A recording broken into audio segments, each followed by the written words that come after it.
Hello again. It's a nice, crisp, icy day here, so I thought I'd take a walk outside, enjoy the fresh air. I received a response from Northumbria Police regarding the email I dictated on my previous video. It was the usual sort of obfuscation. I've pasted in my response. I might have to do it over two videos in the description, so do take a look. It reiterates some important points that our own investigation. They say that they're investigating me, but we're very much investigating them and the other aspects that I've raised in the other videos. And it's undoubted that the raid on my property and seizure of devices were a pretext. um, I've reiterated that. They gave the game away in the questions they asked.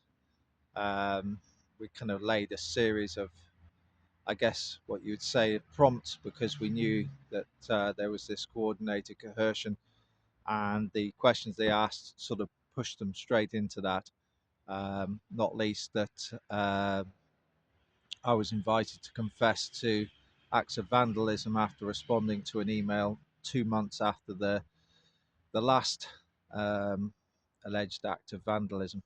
We've also done quite a bit of probing, and we can find no evidence that these acts of vandalism were reported and investigated properly at the time, which is also a great concern. I also want to reiterate the point that the this coordinated coercion, it's not something I've made up recently. It's always been there. I mean, right back to 2023, when I complained to the FCA about their lack of action to my whistleblowing in 2021, and how they could have just carried out a few basic checks and found out in 2021 that there potentially was an issue at WealthTek. And I raised the issue that we were investigating this issue with trading vulnerable people, mainly children, in the care system, the growth of long-term care orders, and the commensurate growth in the interest of private equity in the industry. And there was some potential crossover issues, so I was raising it to them back in 2021, in particular the role of Northumbria Police, and we sort of, and how concerned we were, how this trade was leading into the financial system, and was linked to the promotion of private assets. It's also worth noting I contacted HM Treasury and said that we'd started an investigation, and in the breadth of the FCA's failings over WealthTek, and we were gravely concerned about the lack of accountability that was coming from the Treasury, in terms of why they weren't interested in the context of the allegations in has the financial system been made safer, and could this have happened somewhere else, or could it happen again, and how we'd link this to the secondary objective, and felt that this lack of accountability was to do with trying to dumb it down and hide it, because it was inconsistent with the objectives to grow the financial system, which is a good thing, and help economic growth.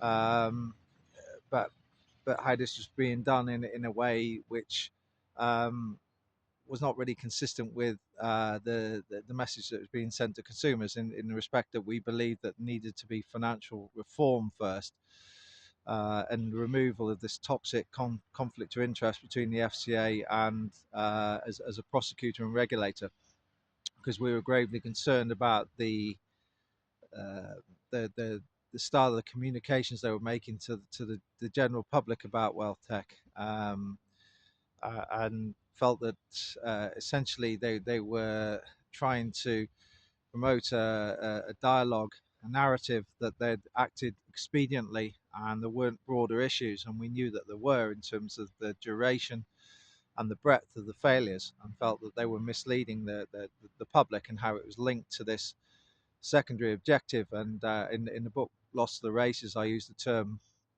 sacrifice on the altar, the victims of financial scandal in terms of WealthTek here had been sacrificed on the altar of the secondary objective. And it was quite odd because around about this time, again back in 2023, we were approached by a group who had what I would describe as a cachet of correspondence, you would call it, written and verbal. It's heavily redacted, and we were able to see it through an encrypted portal. And it was communication between HM Treasury and the FCA. So this is back in times of the other government, but the secondary objective and the policies of that are broadly consistent across the previous and current government. And how that there was a concerted effort to manage this in the media to dumb it down and not get in the way of promoting greater risk taking and trying to use a financial system to grow the economy. And how it is important that this be managed very, very carefully in the media and so on and so forth.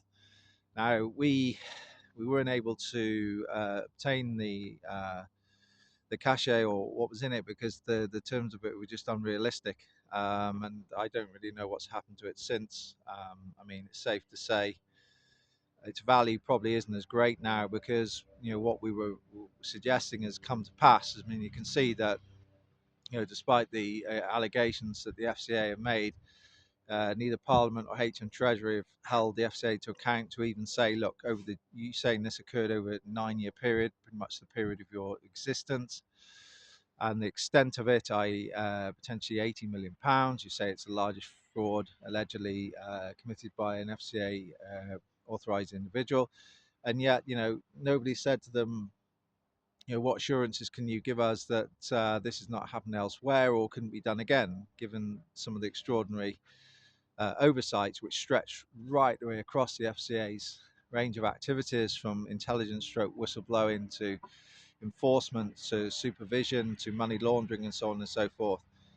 So its value is kind of somewhat reduced. So HM Treasury were all aware of it. FCA were aware of how we were probing these issues, how we felt that they all led to the financial system and the secondary objective. So this coordinated coercion has been there, it's been rooted since 2023, and it's started to come through stronger and stronger as we've probed. If you look at the use of pretexts is commonplace now. We all know that. I mean, if you look at the Donald Trump in Greenland, he's trying to use some pretext that Greenland could be seized by the Russians and the Chinese. No evidence for that. Even Denmark say that. He's using it as a pretext to try to seize or gain influence in a territory which is very, very resource rich. So use of a pretext, i.e. this phony vandalism, which they know very well that I didn't do, to seize my devices is almost certainly so, because both the FCA, Rachel Hudson through the family court system, and South Tyneside Council and other local authorities we haven't mentioned now, they're all likely aware that we've been probing these issues, and the seizure of the device is almost certainly down, so they can search my devices to see what level of research we've conducted. They will be disappointed, as I've said, but it's a clear pretext. There's no doubt about that. Also concerned about some similarities with the WealthTek case, in terms of they seized the WealthTek servers and John's devices, took them away, and so on and so forth, like they did with Northumbria Police did with me. Can understand why they did it with John, but what sort of concerned me is how it was clear that they were pushing questions to him, sometime after the seizure, expecting him to answer, and they'd got all the data and the devices, and the similar thing happened to me with mine. They took my devices and they were trying to ask me where I was sort of 9 and 10 months prior.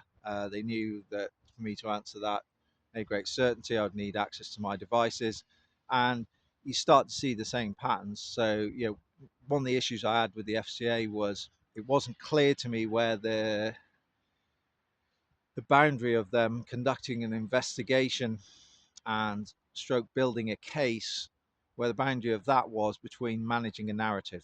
And I couldn't get assurances on that in terms of the conflict of interest between them as a regulator and a prosecutor, in terms of elevating their own preservation of reputation over the welfare of consumers that have been affected by the scandal. I couldn't see the delineation of that. I felt that there was too much of it around building a narrative, was leading the was leading the search for truth.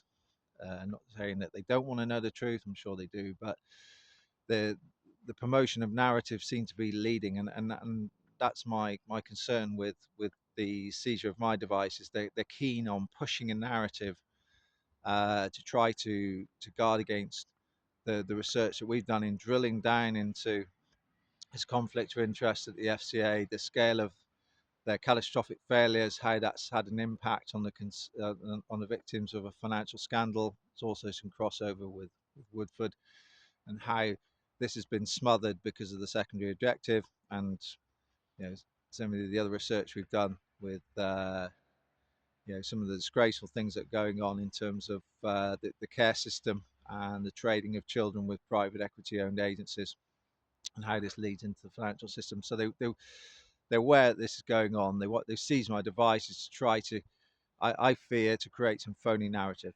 um, to not only, well, firstly to have a look at the research that's been done, try to get to the bottom of that, which I'll be disappointed, and then also to create some phony narrative to present me as some way that's completely different and off the scale of what reality is.